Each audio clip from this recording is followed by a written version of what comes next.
네, 5일 동안 함께 하나님의 말씀을 나눌 수 있게 된 특권을 누리게 되어 진정 감사드립니다. 아름다운 찬양으로 하나님께 영광을 돌리시고 또 저희들에게는 마음의 평안함을 끼친 찬양대원들께 감사드립니다. 오늘 마지막 시간으로 하나님의 능력이라는 제목으로 함께 은혜를 나누고자 합니다. 성경 66권 속에는 우리 성도님들이 단 한 구절만을 딱 정해서 좋아할 수 있을 만한 유명한 성경 구절들이 많이 있습니다. 그 중에 대표적으로 바로 빌립보서 4장 13절이 여기에 해당되는 말씀 중에 하나인데요. 내게 능력 주시는 자 안에서 내가 모든 것을 할 수 있느니라 라는 말씀입니다. 사도 바울은 빌립보 교인들에게 하나님은 우리에게 능력을 주시는 사시고 그분 안에서 우리가 모든 것을 할 수 있다고 말합니다. 성도님들은 하나님께서 성도님들께 능력을 주신다면 어떤 능력을 부여받고 싶으십니까?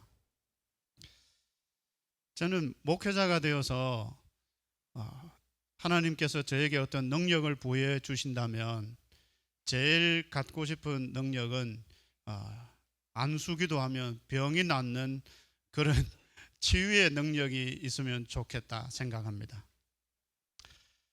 몇 분들이 계속 말씀하셨듯이 얼마나 우리 주변에 아픈 분들이 많은지 그 사연 하나하나가 정말 가슴 아파서 제가 만약 그분들의 그 아픔에 제가 기도해서 그분들이 회복되는 모습을 지켜본다면 그것만큼 기쁜 일이 없겠다 싶은 생각이 들어서 그런 능력을 하나님께서 저에게 주시면 좋겠다 그런 생각이 늘 듭니다.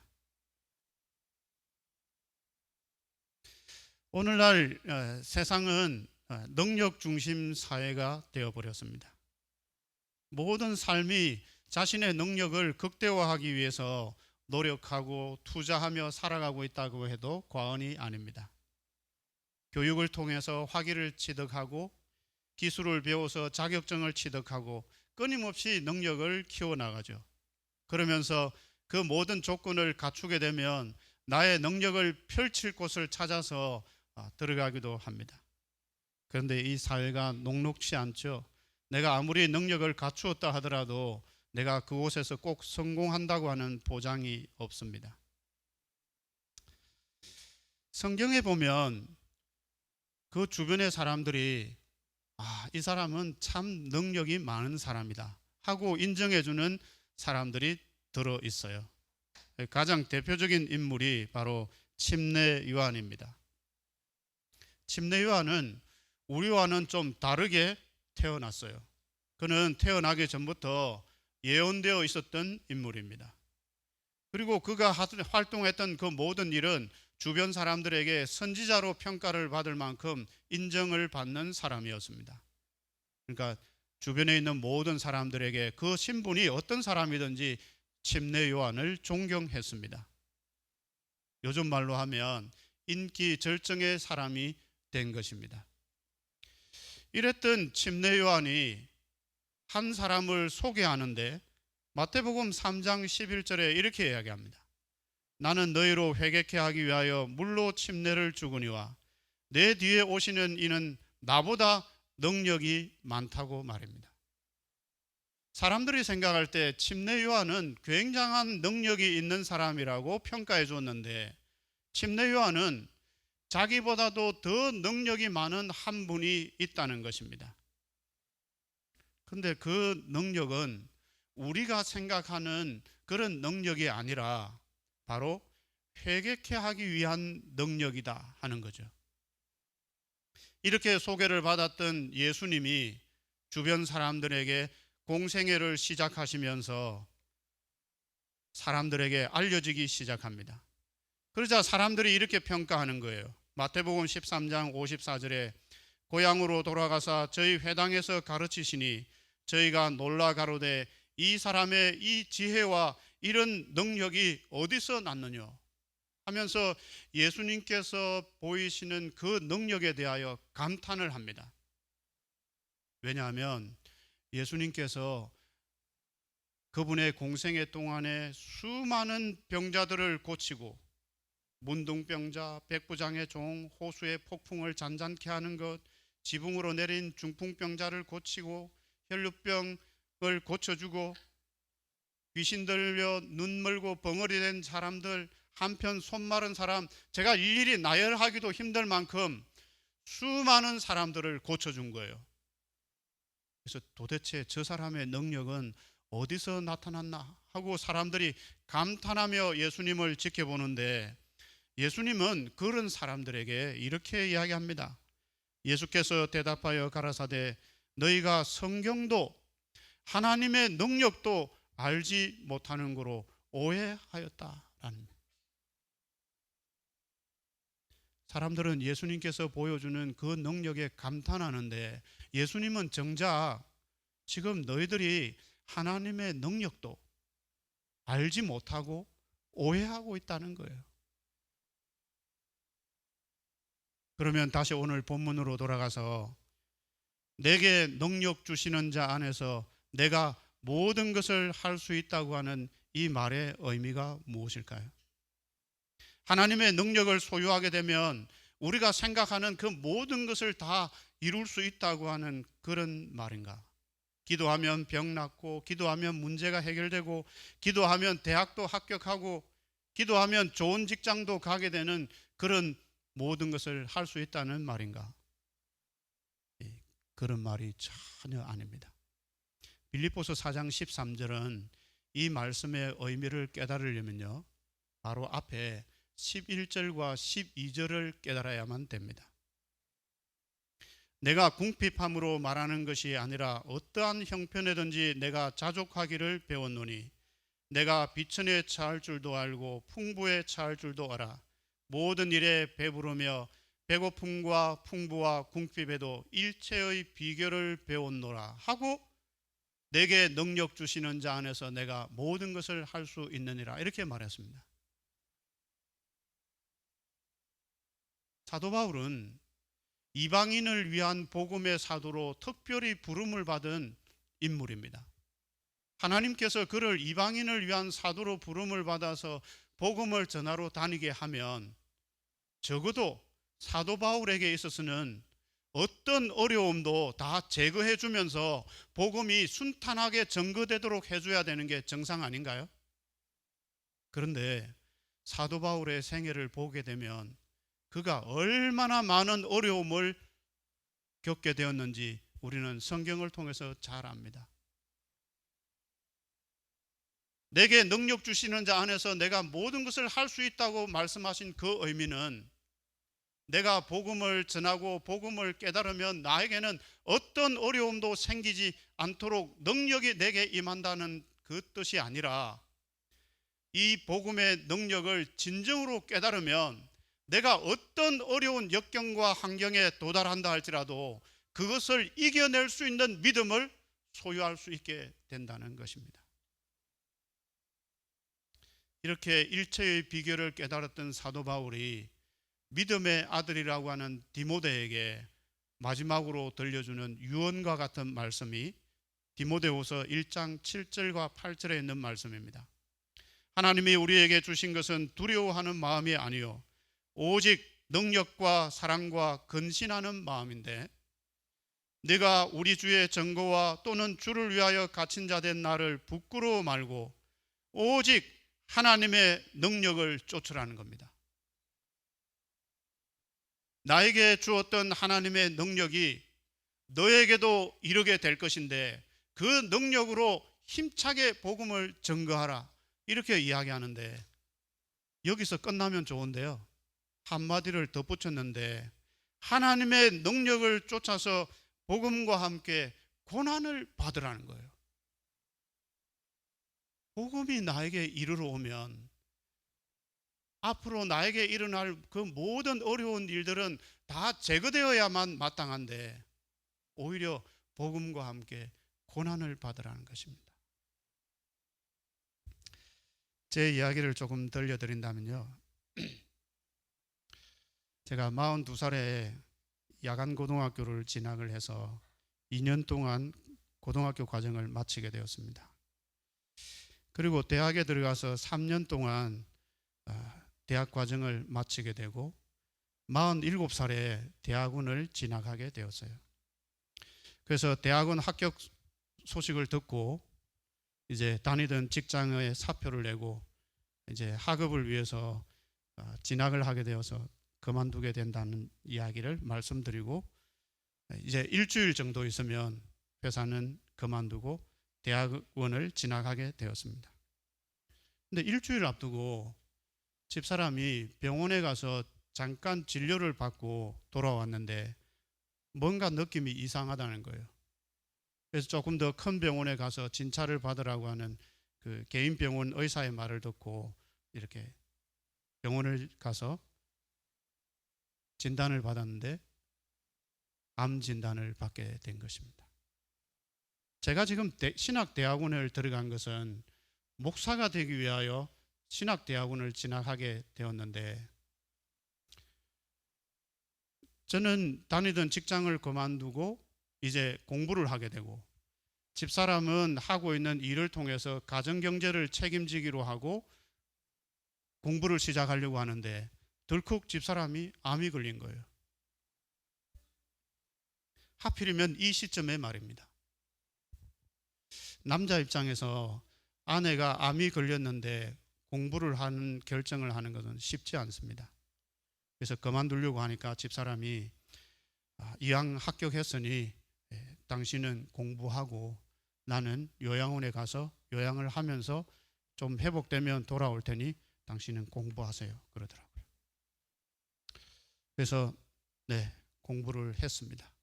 근데 47에 대학원 들어가서 공부하는 거요, 이게 얼마나 어려운지 모릅니다. 밤새도록 공부하고 그 다음날 가면 거의 90%는 다 잊어먹어요. 그래서 공부하는 게 너무 힘들어서 아파서 병원에 있는 집사람한테 전화해가지고 내 공부 못하겠다고 그렇게 하소연한 적이 한두 번이 아닙니다. 간신히 1년 정도 공부하니까 조금 적응이 되더라고요. 그리고 집사람은 몇 달 안 지나서 회복되어서 집으로 와서 또 예전에 했던 일을 또 그대로 했습니다. 왜냐하면 가정경제를 책임져야 되니까 말이죠. 1년이 지나서 저는 이제 공부하는데 조금 적응이 되었는데 집사람이 또 몸이 조금 이상해서 병원을 갔습니다. 재발이 됐다는 거예요. 저하고 집사람이 6살 나이 차이가 나는데요, 젊은 사람이 암에 걸리고 재발이 되면 이거는 사망에 이르는 확률이 엄청 높습니다. 그래서 제가 더 이상은 공부를 할 수 없다고 생각하고 포기하려고 했습니다. 그러자 집사람이 저보고 이러는 거예요. 이왕 공부를 시작했으니 끝까지 했으면 좋겠다고. 그러면서 저보고 하는 말이, 자기는 당신이 공부를 할 수 있는 데까지 이르도록 하고 대학원을 졸업해서 목회를 시작하고 나면 혹 자기가 죽더라도 목회자들은 재혼을 잘 하더라. 그러니 나는 공부하는 데까지 역할을 해주고 당신은 끝까지 공부해서 졸업하고 목회의 길을 가면 또 다른 여자를 만나서 재혼해서 목회를 하면 되니 공부를 계속하라는 겁니다. 눈물 나는 이야기죠. 제가 하나님, 내가 다른 일도 아니고 신학대학원에 들어가서 공부해서 복음 전하는 사람이 되겠다고 공부를 했는데 집사람이 병이 걸렸으면 병도 낫게 해줘야 되는 게 정상 아닙니까, 하나님? 그런데 어떻게 이 시점에 재발까지 하고 이렇게 어려운 일을 허락하십니까? 그런 하소연이 되어 나오는 거죠. 심지어 그런 생각이 들 뿐만 아니라 주변에 지켜보는 사람들도 젊은 나이에 저렇게 암이 걸릴 정도니 차마 저희들에게 와서 이야기는 못하지만 얼마나 식생활을 함부로 했으면, 또 신앙생활을 한다고는 하지만 겉모습 보고는 알 수 없다더니 어떻게 생활했는지, 이런 느낌까지 주변의 사람들에게 전달되어 오는데 정말 마음이 얼마나 아픈지 몰라요. 하나님의 능력, 하나님의 복음이 나에게 있으면 그 모든 어려운 것들은 피해 가야 되는데 왜 이런 일이 생기느냐는 거예요.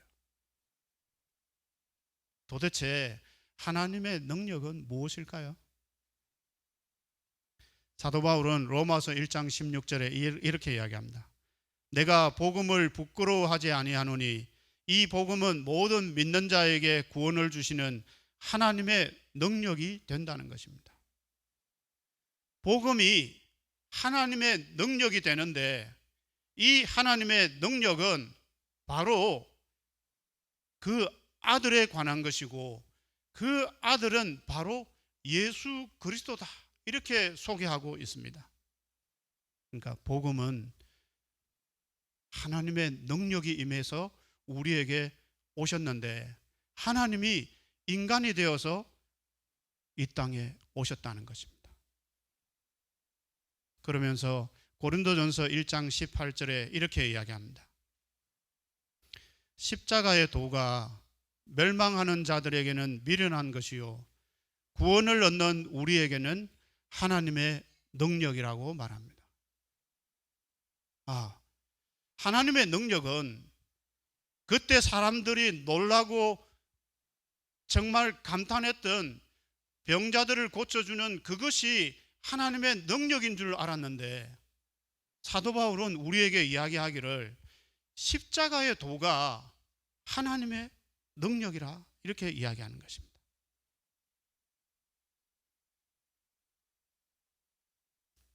십자가가 하나님의 능력이라는 것입니다.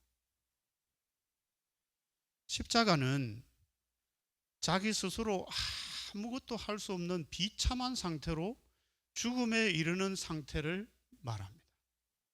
아무것도 할 수 없는 상태에 있는 사람의 죽음을 하나님의 능력이 임했다고 이야기하고 있는 거예요.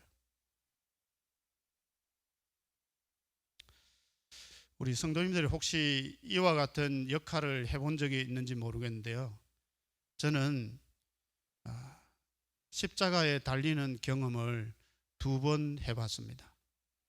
한 번은 제가 청년 시절에 영남 앞에 야영회에서 저희 교회가 연극을 맡아서 하게 되었는데 그때 저희들이 연극한 주제가 십자가에 예수님께서 하신 십자가의 7원이라고 하는 그 주제로 연극을 하게 되었습니다. 그래서 저희들이 어떻게 연습을 했느냐 하면 웬만해가지고는 사람들이 감동을 안 받으니 우리가 할 수 있는 데까지는 최대한 비슷하게 하자. 그래서 나무에 못을 직접 박을 수는 없고 손을 박을 수는 없고 대신 할 수 있는 것 뭐가 있어요? 침 뱉는 거, 그 다음에 뺨 때리는 거, 그 다음에 가죽 채찍을 만들어서 몸에 때리는 거, 이런 건 할 수 있는 일이잖아요.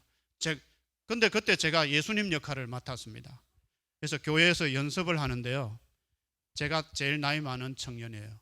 그러니까 다른 배역을 맡은 청년들은 다 저보다 어린 친구들이에요. 연습할 때부터 제 뺨을 때리는데 연습이에요, 연습. 연습으로 뺨 맞는데 기분이 어떨까요? 안 좋아요.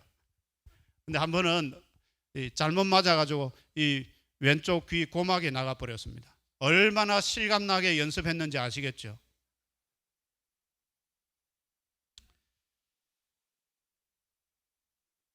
그때 예수님 역할을 한번 해봤습니다. 2번째로 예수님 역할을 언제 해봤느냐 하면요, 대학원에 들어가서 신학대학원을 들어가게 되었는데 들어가면서 그 처음에 등록하는 그 시점에 학생들 이야기를 들어보니까요, 어떤 교수님 수업은 앞자리에 앉기만 하면 성적을 최소한 B뿔은 준대요. 그러니까 이게 보통 성적이 아니에요. 그 교수님 수업은 앞자리에 앉기만 하면 B뿔을 준다는 거예요. 그래서 제가 그분 수업을 신청을 두 과목을 신청을 했습니다. 왜냐하면 대학원 졸업하고 목회 시험을 칠 때 저는 나이가 50이 딱 되어서 딱 한 번 칠 수 있는 기회가 주어집니다. 그 한 번만에 붙지 않으면 안 되기 때문에 어떻게 하든지 성적을 잘 받아야 되니까 그 교수님 수업 수강을 하고 제일 앞자리에 딱 앉았어요. 근데 그 정보를 제가 알 정도면 47살인 제가 알 정도면 다른 친구들은 더 잘 알겠죠. 근데 아무도 앞자리에 안 앉는 거예요. 그래서 이거는 나에게 기회다 생각하고 앞자리에 딱 앉았습니다. 근데요, 첫 수업에 왜 다른 학생들이 앞자리에 안 앉는지를 알게 되었습니다. 왜 그런가 하면 이 교수님 수업이 얼마나 열정적으로 가르치는지 앞자리에 앉아있는 저에게 침이 튕겨져 오는데, 이거는 정말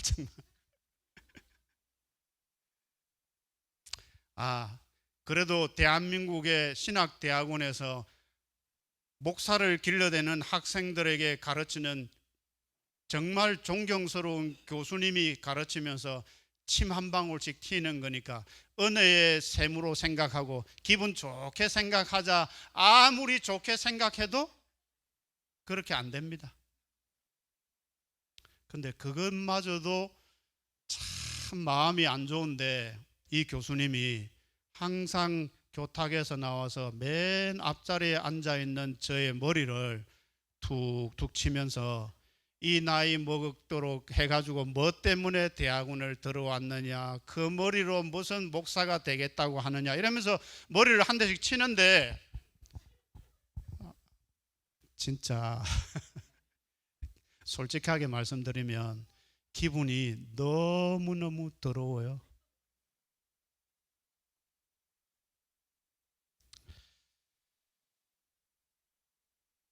살면서 누군가에게 침뱉음을 당해보고 진짜 미운 감정으로 뺨을 맞아보고 머리를 두들겨 맞아보는 적이 어느 누가 있겠습니까?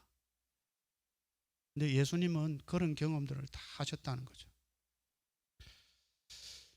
그 다음에 제가 이제 대학원을 졸업하면 졸업생들이 이 재림연수원에 들어가서 일주일 동안 수련을 받고 마지막 날에 이제 다 수련을 마치고 나면 여기처럼 십자가가 여기 밑에 그림으로 딱 새겨놔요. 그리고 밑에 단상에 관이 하나 있습니다.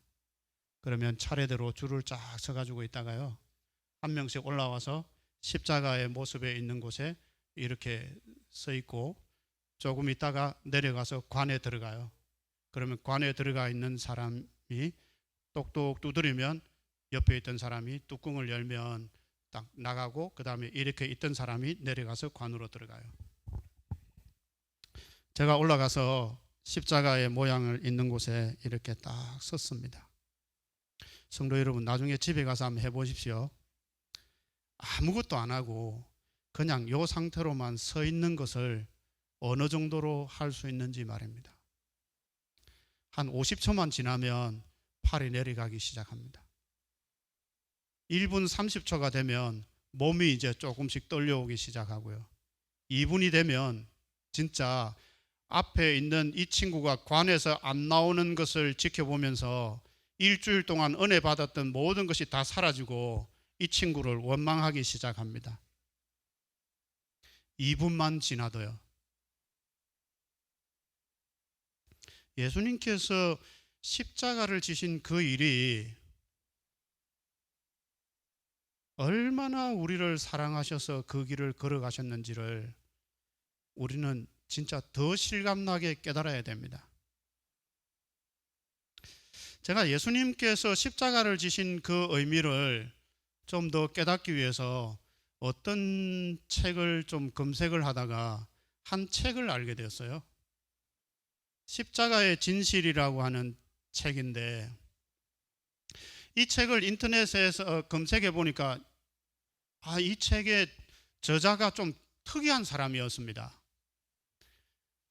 이 젊은 청년인데, 이 청년이 신앙생활을 하면서 교회에서 목사님들의 설교를 듣고 성경을 보는데 하나님이 자기를 사랑한다고 이야기했다는데 그 사랑이 자기 가슴에 와닿지를 않는 거예요. 그래서 무미건조하게 신앙생활을 하다가 이 친구가 미국으로 유학을 가게 되었습니다. 그러면서 그가 미국에서 의사가 바라본 예수님이 십자가에 달리셔서 고통당하신 그 장면을 의사는 어떻게 의학적으로 인체를 바라보는가 하고 된 것들을 공부하면서 이 친구가 이 소제목 보십시오. 십자가의 진실, 그 밑에 죽을 만큼 사랑했다, 이렇게 부제를 적어놨어요. 그분이 우리를 구원하시기 위하여 얼마나 고통스러운 순간을 겪으셨는지 제가 이 책에 있는 내용 중에 하나만 말씀드리겠습니다. 혹시 이빨이 충치가 있든지 이렇게 해서 치과 치료 받아보신 분들은 아마 잘 아실 겁니다. 마취를 하고 하긴 하지만 조금이라도 마취가 풀리든지 하다가 치과 치료를 하면서 자칫 잘못하면 그 신경을 건드려서 온몸이 소스러치게 놀라는 경험, 이 치과 치료 해보신 분들은 간혹 경험해 볼 겁니다. 그런데 의사가 이야기하기로는 우리 몸에는 정중신경이라고 하는 정말 신경의 중요한 요소들이 지나가는 곳이 있는데 그 중에 제일 대표적인 곳이 예수님이 십자가에 못에 박히셨던 발, 손. 보통 우리 그림은 여기에 못자국이 있잖아요. 여기에는 절대로 체중이 걸려서 잊질 못합니다. 여기에 못을 박으면요, 체중 때문에 그냥 살이 찢어져서 빠져나와 버려요. 그런데 로마 당시에 십자가형을 하는 그 문헌에 보면 못을 어디에 박았느냐면요, 요 손목 여기에 못을 쳤습니다. 여기는요, 중간에 구멍이 있어서 체중에 의해서 딱 걸리게 되어 있습니다. 그런데 요 지점이 정중신경이 지나가는 지점이에요. 여기 못을 치면요, 이 고통은 정말 상상할 수 없는 고통을 당한다는 거예요. 그런데 예수님이 십자가에 달려 계시면서 6시간 동안 조금만 움직여도 이 신경을 건드리는 거예요. 조금만 움직여도. 그래서 이 여청년이 죽을 만큼 사랑했다, 이렇게 기록한 것입니다.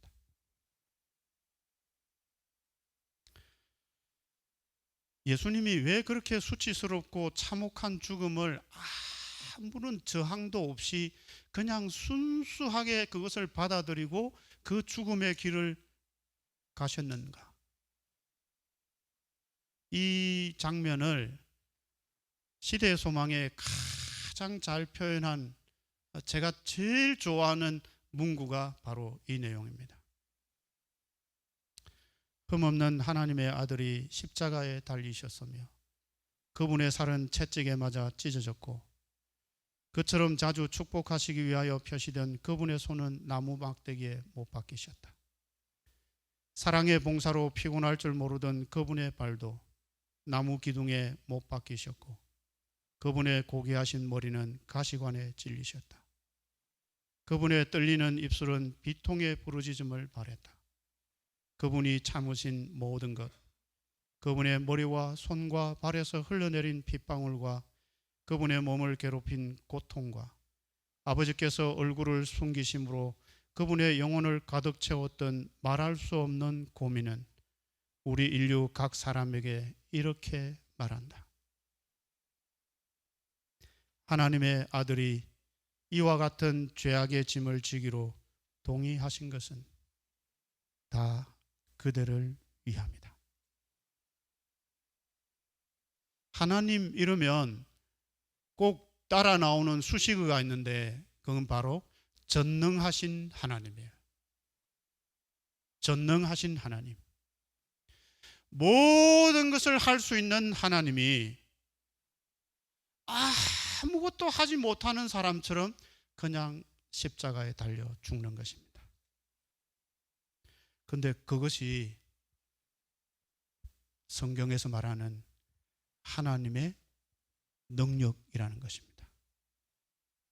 모든 것을 할 수 있는 능력을 가지신 분이 우리 한 사람 한 사람을 구원하시기 위하여 아무것도 하지 않은 상태로 죽음에 이르는 것, 이것이 성경에서 말하는 하나님의 능력이라는 것입니다. 사람을 구원하시기 위하여 그분이 취하신 이 방법은 사람이 볼 때에는 가장 비참한 죽음에 이르는 무능력한 자처럼 보일지 모르지만 능력의 하나님이 보여주시는 최고의 능력의 표현이 바로 십자가라는 것입니다. 왜 이 십자가의 길을 걸어갔을까요? 그분이 바로 사랑의 하나님이시기 때문입니다. 이 장면을 목격한 우주의 거민들이 경탄에 맞지 않았다고 이야기합니다. 하나님을 사랑의 하나님이라고 이야기하는데요, 고린도전서 13장 4절부터 사랑에 대하여 묘사하고 있습니다. 사랑은 오래 참고, 이렇게 기록하고 있습니다. 제가 사랑에 대한 시를 쓴다면 사랑은 아름답습니다, 사랑은 황홀합니다, 이렇게 시를 적을 건데, 사도 바울은 사랑에 대하여 이야기하면서 첫 단어가 사랑은 오래 참고, 이렇게 이야기합니다.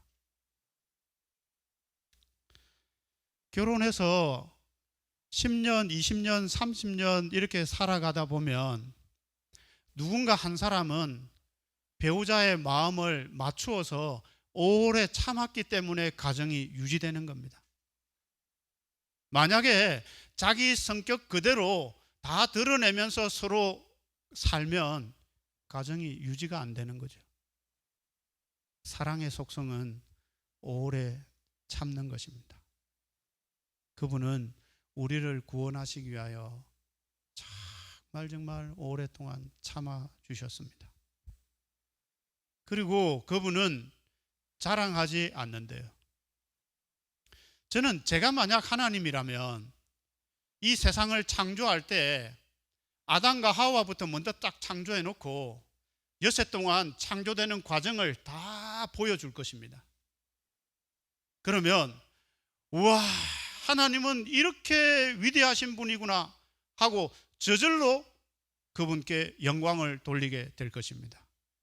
그런데 하나님은 자랑하지 않으세요. 다 완성해 놓고 제일 마지막에 딱 사람을 창조했습니다.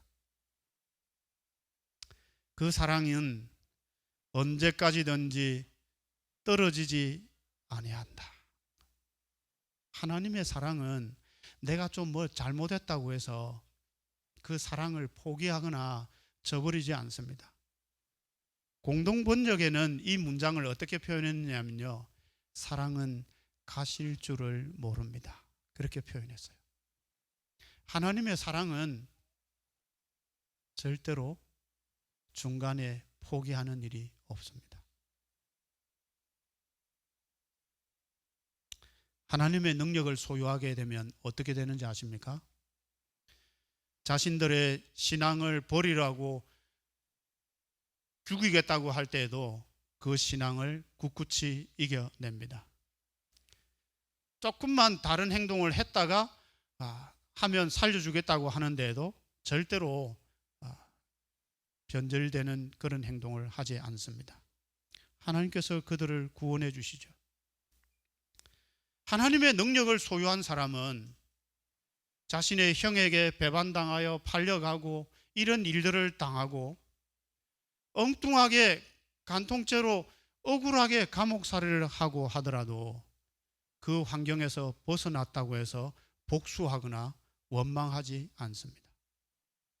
하나님의 능력을 소유한 사람은 그들의 구원을 위하여 복음을 전하다가 그 복음을 왜곡되게 받아들여서 자기에게 돌을 던지는 사람에게까지 하나님, 저들의 죄를 사하여 주십시오, 저들이 하는 것을 알지 못합니다 하고 대신 기도해 줄 수 있는 사람입니다. 성도 여러분, 우리는 그 끝없는 하나님의 사랑을 깨달은 사람들이에요. 그러니 우리는 어떻게 우리 주변의 사람들과 서로 사랑하며 살아야 하겠습니까? 오늘 이 말씀, 십자가의 도가 멸망하는 자들에게는 미련한 것이지만 나에게 능력이 있는데 그 능력을 감추고 다른 사람의 유익을 위하여 내 성격을 죽이고 내 자신을 죽이고 사는 것, 그것이 바로 하나님의 능력을 소유한 사람의 모습이라고 이야기하는 것입니다. 그리스도는 하나님의 능력이요 하나님의 지혜니라. 하나님의 능력이 우리 성도님들의 심령 속에 잘 새겨져서 올 한 해 2024년도 이 한 해가 더욱더 동탄 새하늘교회가 하나님의 능력으로 가득 채워져서 목사님으로부터 시작하여 어린아이에 이르기까지 그 능력이 충만한 교회가 되기를 진심으로 소망합니다. 제가 담임을 했던 몇 교회가 있는데요, 제가 정말 좋아했던 교회가 이 서울 남부교회라는 곳입니다. 그곳에서 7년 동안 그곳에서 있게 되었는데요, 한 번은 이 서울 봉천동의 시장에 있는 상가 건물이에요. 교회 건물은 정말 볼품 없습니다.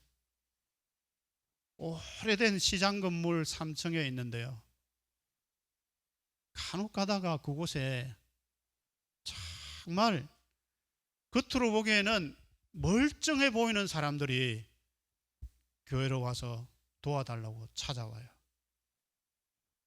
한 번은 예배를 마치고 있는데 한 40대 중반쯤 돼 보이는 한 분이 교회를 찾아왔어요. 아주머니가 담임 목사님하고 면담을 요구한대요. 그래서 만났습니다. 만났더니 그분이 저에게 이러는 거예요. 목사님, 내가 정말 지금 아무것도 없어서 오갈 데도 없고 당장 오늘 저녁 잘 곳도 없습니다. 그래서 이 교회에서 좀 도움을 받기를 원하는데 한 달만 지낼 수 있는 고시원 비용을 좀 대주면 자기가 열심히 일해서 갚아주겠대요. 그래서 한 달 고시될 비용이 얼마입니까? 이러니까 30만 원이래요. 이때까지 교회 안에서 저에게 도와달라고 하는 금액 중에 제일 큰 금액이에요. 그런데 신기하게도요, 그날따라 제가 네, 잠시만 기다려보세요 하고 수석 장로님께 가서, 장로님, 제가 저분을 만났는데 저분이 지금 이런 상황이랍니다. 저는 저분 이야기를 듣고 한 번은 도와주고 싶습니다, 장로님. 그러니까 장로님이 저보고 이러는 거예요. 그래요, 목사님? 목사님이 도와드려야 된다면 도와드려야죠. 그래서 재무장로님 불러서 봉투 30만 원 탁 넣어서 만들어 가지고 그분에게 드렸습니다. 그리고는 갔어요. 한 달 딱 되었는데 정확하게 한 달이 되는 날에 이분이 찾아왔어요. 그래서 제가 얼마나 반가운지 30만 원 주려고 찾아왔구나 하고 반갑게 인사를 했는데 그분이 저를 보고 하시는 말씀이, 목사님, 내가 식당 아르바이트도 해보고 여러 아르바이트를 해봤는데 내가 한 번도 안 해본 일이다 보니 하루 나가서 일하면 몸이 아파서 일주일 못 나가고 이러면서 자기 먹는 것만 해결하고 한 달 더 있을 고시텔 비용을 마련을 못했대요. 그러니 한 번만 더 도와달라는 겁니다. 30만 원을 또 달래요. 제가 수석 장로님 불렀습니다. 장로님, 이분이 이런 상황이랍니다. 저는 이분 도와드리고 싶습니다. 그러니까 수석 장로님이, 아 그래요 목사님? 목사님이 도와드려야 된다면 도와드려야죠. 또 재무장로님 불러서 30만 원 봉투 만들어서 그분에게 또 드렸습니다. 어떻게 됐을까요? 한 6개월쯤 지난 뒤에 그분이 찾아왔어요. 돈은 안 갚았습니다. 근데요, 그분이 이러더라고요. 목사님, 내가 7개월 전에 이 서울 남북교회를 왔을 때 사실 주변에 큰 교회들도 다 가봤습니다. 아무도 내 이야기는 귀뚱도 안 들어주고 다 외면했는데 그 흐름에 보이는 교회 3층에 마지막 희망을 두고 내가 여기서 마저 거절당하면 내가 그냥 죽어야지 이 생각을 했는데, 목사님이 30만 원 봉투를 마련해 주는 거 보고 깜짝 놀랐다는 거죠. 그리고 한 달 지난 뒤에 너무 염치가 안 떨어져서 억지로 찾아왔는데 목사님이 두 말 안 하고 또 30만 원 봉투를 마련해 주는 거 보고 놀랬다는 거예요. 자기가 6개월 지난 뒤에 이 교회를 찾아온 것은 내가 교회를 다닌다면 이 교회를 다녀야지, 그러고는 찾아왔다는 거예요. 지금 서울 남북교회 집사로 신앙생활 잘하고 있습니다. 돈 60만 원으로 사람 한 명 살린 거죠. 우리 주변에 우리 교회들보다 더 좋은 교회, 화려한 건물, 더 많은 사람들, 더 많은 재능들 가진 사람들이 널려 있습니다. 능력이 많은 교회들이 수두룩빽빽하게 있어요. 그러면 이 동탄 새하늘 교회는 그런 교회들하고 어떻게 경쟁할 수 있을까요? 다시 새 건물 지으면 될까요? 아니요. 하나님의 능력, 십자가의 사랑이 가슴 속에 간직되어 있는 사람, 그 심령을 간직하고 나에게 어려운 일을 끼치는 사람, 나에게 손해를 끼치는 사람, 이런 일들을 겪을지라도 나는 그래도 하나님의 사랑을 간직한 사람으로서 십자가의 능력을, 하나님의 능력을 끼칠 수 있는 사람이 되면 이 교회는 사람들이 몰려올 것입니다. 모쪼록 이번 사경의 기간 동안 우리 성도님들이 하나님의 말씀을 사랑하고 그 하나님의 말씀 안에 담겨있는 복음의 능력이 심령 속에 가득 차서 올 한 해 그 어떤 교회보다도 사랑이 넘치는 교회가 되기를 간절히 바라면서 말씀을 마칩니다.